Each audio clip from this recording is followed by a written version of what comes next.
on deck 14. We're in suite 240. And we're going to go in. Let's take a look at this suite. Here we go. All right, we're in a suite. Bed's already separated. It's my sisters and I. That's going to be made into a bed.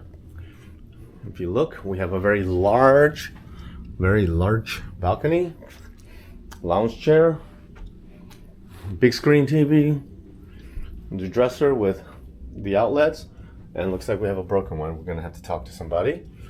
Suites come with an espresso machine, plenty of storage, of course.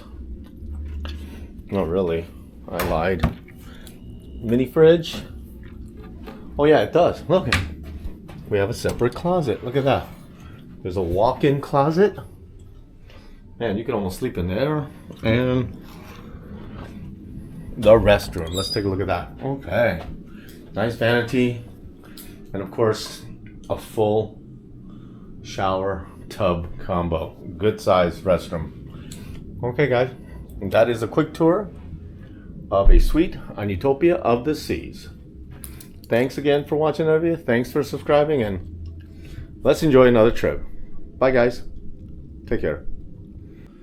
Okay, for nighttime use, this is what the couch looks like. Turns into a double bed.